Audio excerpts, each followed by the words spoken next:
السلام عليكم ورحمة الله وبركاته.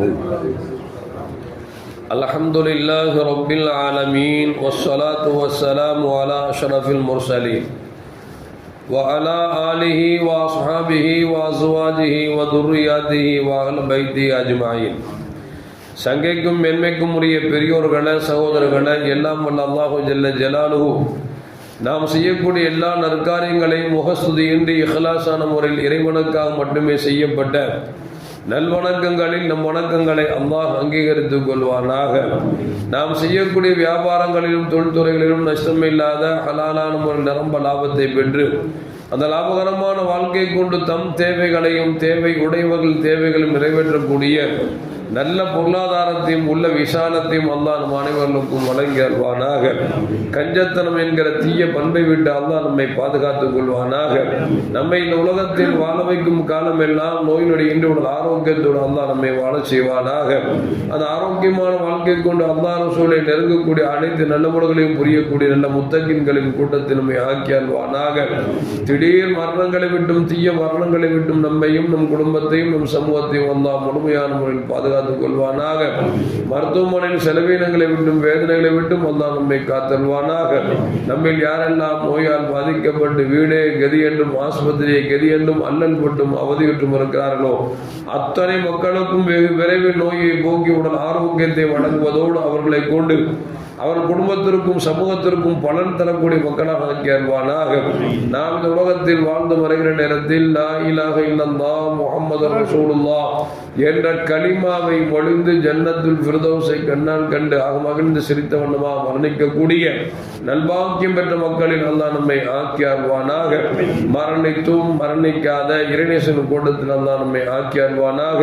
நாளை மறுமையில முத்து முஹம்மது ரசூலுல்லாஹி ஸல்லல்லாஹு அலைஹி வஸல்லம் அவர்களின் திருக்கரங்களால் ஹவுதுல் கௌசர் என்கிற தடாகத்தின் நீர்வருகி அன்னாரின் ஷஃபாத்தை பெற்று அன்னாரின் கரம் பிடித்து ஜன்னத்துல் ஃபிர்தௌஸ் என்ற உயர்ந்த சொர்க்கத்தில் அவர்களோடு அல்லாஹ் நம்மை செங்கமிக்க செய்வானாக. எல்லாவற்றுக்கும் மேலாக இறை அன்பை பெற்று இறைவனை பார்த்து பரவசம் அடையக்கூடிய அவருடைய லிக்காவையும் ரிதாவையும் பெற்ற மக்களில் அல்லாஹ் நம்மை ஆக்கியாருவாராக. இன்று நடக்கக்கூடிய தேர்தலில் உலமா பெருமக்கள் யாரை இஷாரா செய்தார்களோ அவர்களுக்கு அல்லாஹ் ஜல்ல ஜலாலுஹு வெற்றியை பரிபூர்ணமான முறையில் தந்தல்வானாக. அருமையான மோமின்களை, இன்றைக்கு தேர்தலுடைய நாள். ஜனநாயக கடமையை நிறைவேற்றுவது என்பது ஒவ்வொரு மூமின் மீது கட்டாய கடமை, வாஜிப் என்றே மார்க்க இமாம்கள் சொல்லித் தருகிறார்கள். எனவே அதை நாம் சரியான முறையில் சீக்கிரமாக சென்று நாம் நம்முடைய கடமைகளை செலுத்துமாறு அன்போடு கேட்டுக்கொள்கிறோம். நாம் இந்த கடமைகளை செய்வதன் மூலியமாக நாம் யாருக்கு ஓட்டை போட்டோமோ அவர்கள்தான் வர வேண்டும் என்பது இறைவனுடைய நியதி அல்ல. அல்லாஹு ஜல்ல ஜலால் குர்ஆன்ல சொல்லுவான், குலில்லாஹு மாலிகுல் முல்க் தூத்தில் முல்க மன் தஷா. அந்த வசனத்தை அல்லாஹ் சொல்லுவான், அரசனுக்கெல்லாம் அரசன் அல்லாஹ் தான். யாருக்கு ஆட்சி கொடுத்து அழகு பார்க்க நினைக்கிறானோ கொடுப்பான், யாருக்கு ஆட்சியிலிருந்து கீழே இறக்க நினைப்பானோ இறக்குவான். சிலருக்கு ஆட்சியை கொடுத்து கண்ணியத்தை கொடுப்பான், சிலருக்கு ஆட்சியை கொடுத்து கேவலத்தையும் கொடுப்பான். அவன் கையில் அப்படின்ட்டான். அவனுடைய கலாக்கதிர் என்ன இருக்குமோ அதுதான் நடக்குமே தவிர நம்மளை ஒரு காரண கருத்தாம அல்லாஹ் ஆக்கியிருக்கான். மூசா அலைஹிஸ்ஸலாம் போனாங்க, கடல் குறுக்கிட்டுச்சு, ஒரு குச்சியை வச்சு அடிச்சாங்க, கடல் பிளந்துச்சு. குர்ஆன் பேசுது, ஒரு குச்சியை வச்சு அடிச்சா கடல் பிளக்குமா? பிளக்க. ஆனா பிளந்துச்சு அப்படின்னு அல்லாஹ் சொல்றான். என்ன அப்படின்னா, மூசா வருவாங்க, குச்சியால் அடிப்பாங்க, கடலை நீ பிளக்குன்னு சொல்லி அல்லாஹ் ஏற்கனவே உத்தரவு கொடுத்துட்டான். இப்போ இவங்க ஒரு காரணமா குச்சி வச்சு அடிச்சாங்க, கடல் பிளந்துச்சு, அவங்க தப்பிச்சாங்க, எதிரிங்க மாட்டிக்கிட்டாங்க. அதுபோன்று நடக்கக்கூடிய தேர்தலில் ஜனநாயக முறைப்படி ஓட்டு போடுவது என்பது நம் கடமை. ஆட்சியை கொடுக்கறதும் கொடுக்காம இருக்கிறதும் அவன் கையில் இருக்குது. ஆனா நம்ம துவா செய்யும். எப்படி பதிர்களத்தில் கண்மணி முஹம்மது ரசூலுல்லாஹி ஸல்லல்லாஹு அலைஹி வஸல்லம் யா ஹய்யும் யா கய்யூம் என்கிற துவாவை ஓதி, இறைவா இந்த மக்களுக்கு நீ வெற்றி கொடுக்கவில்லை என்று சொன்னால் உன்னை வணங்குவதற்கு ஒருவரும் கூட இருக்க மாட்டார்கள் என்று துவா செய்துவிட்டு எப்படி போர்க்களத்துக்கு சென்று வென்று வந்தார்களோ அதுபோன்று நாம் யா ஹய்யும் யா கய்யூம் என்கிற கலிமாவை ஓதி, ரப்பே இந்த நாட்டு மக்களுக்கு யார் அதிகாரத்திற்கு வந்தால் ஆட்சிக்கு வந்தால் நலவாக இருக்குமோ, இன்னும் சொல்ல போனால் உலமாக்கள் எங்களுக்கு யாரை காட்டி கொடுத்தார்களோ அவர்களுக்கு வெற்றியை கொடு என்று சொல்லி நாம் தேர்தலிலே ஓட்டு போட வேண்டுமாய் கேட்டுக்கொள்கிறோம். அது மட்டுமல்ல அருமையான மோமின்களை, இந்த உலகத்தில் பார்க்கிறோம், கண்மணி முகமது ரசூலுல்லாஹி ஸல்லல்லாஹு அலைஹி வஸல்லம் மக்காவிலிருந்து மதீனாவுக்கு புறப்பட்டு போனாங்க. வெறும் கையோடு போன பெருமானார் ஸல்லல்லாஹு அலைஹி வஸல்லம் 8 ஆண்டுகளில் மதீனா தன் கரத்தில் ஆட்சிக்கு வந்தது மட்டுமல்ல, எந்த நாட்டை இழந்து வந்தார்களோ அந்த மக்காவும் தன் கரத்துக்கு கீழ் வந்தது என்பது நமக்கு வரலாறு நமக்கு சொல்லி காட்டுகிறது. அபூபக்கர் சித்திக் ரலியல்லாஹு தஆலா அன்ஹு ரொம்ப அப்ராணியான மனிதர். அவங்கள பாருங்க, அவங்க ஆட்சி எதிர்பார்க்கவே இல்லை, அவர் கையில் ஆட்சி வந்தது. உமர் கத்தாப் ரலியல்லாஹு சொல்லுவாங்க, என் தந்தை அடிக்கடி சொல்லுவாங்க, ஒட்டகம் வைக்க கூட லாக்கி இல்லை அப்படின்னு சொல்லி வாப்பா திட்டுவாரு. ஆனா அல்லாஹ் நினைச்சிட்டான், 22 லட்சம் கிலோமீட்டர் அளவுக்கு ஆட்சி செய்யக்கூடிய வல்லமை எனக்கு கொடுத்தா அப்படின்னா. உஸ்மான் ரலியல்லாஹு தஆலா மிகப்பெரிய வியாபாரி, சாந்தமான மனசு. அவங்களுக்கு அல்லாஹ் ஆட்சி அதிகாரத்தை கொடுத்து அழகு பார்த்தார்.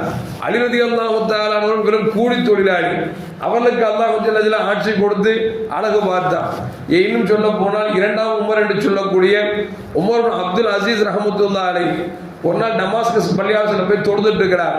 அங்க தொழுது முடிச்சு, ஜும்மா தொழுது முடிச்ச உடனே அங்க வந்து சுலைமான் இப்னு அப்துல் மலிக் என்று சொல்லக்கூடிய அரசருக்கு உடம்பு சரியில்லைன்னா அவர் வசியத்துக்கு எடுத்து எழுதி கொடுத்துருக்கார். அது ஜும்மால வாசிக்கப்படுது. உமர் இப்னு அப்துல் அசீஸ் யதார்த்தம் இந்த பள்ளிவாசல் போய் தொழுது போனவங்க தான்.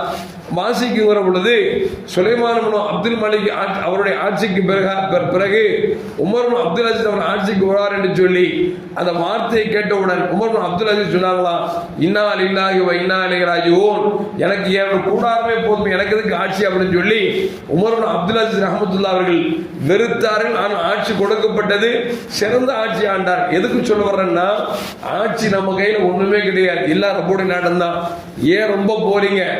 மன்மோகன் சிங் இது வரைக்கும் எம்எல்ஏக்கு நின்றதே இல்லை, எதுக்கும் நின்றது இல்லை. ஆனா பாத்தீங்கன்னா 10 ஆண்டுகள் ஆட்சி ஆண்டிருக்கார். எதுக்கு சொல்ல வர்றேன் அப்படின்னா, ஆட்சிங்கிறது நம்ம கையில ஒண்ணுமே கிடையாது. நம்மள அல்லாஹ் ஒரு காரணகர்த்தமா வச்சிருக்கிறான். ஜனநாயக நாட்டில் நீங்க ஓட்டு போடணும், அந்த ஓட்டின் மூலியமாக நான் யாருக்கு ஆட்சி கொடுப்பேன் அப்படிங்கிறத அல்லாஹ் காமிச்சிட்டு இருக்கான். ஆனா நம்ம விலைக்கு கொள்ளணும்.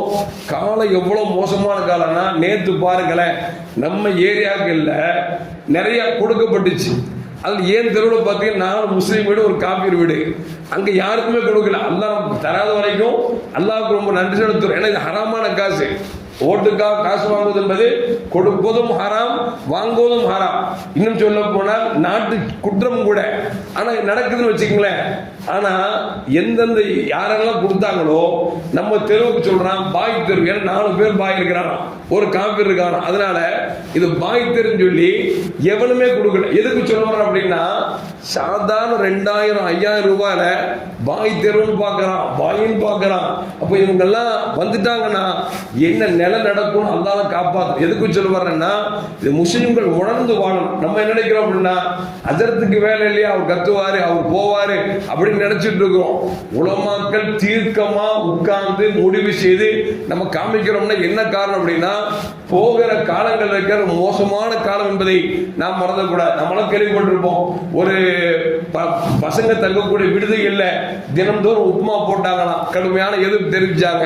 இப்ப விடுதிக்காரன் வந்தான், கேட்டான் யார் யாருக்கு என்ன வேணும் சொல்லுங்க அப்படின்னா, இந்த இடத்த பார்த்தா 2 பேர் எனக்கு பிரியாணி வேணும்னு கேட்டான். இன்னும் 4 பேர் எங்களுக்கு வந்து சேமியா வேணும்னு கேட்டான். இன்னும் 5 பேர் எங்களுக்கு இட்லி வேணும்னு கேட்டான்.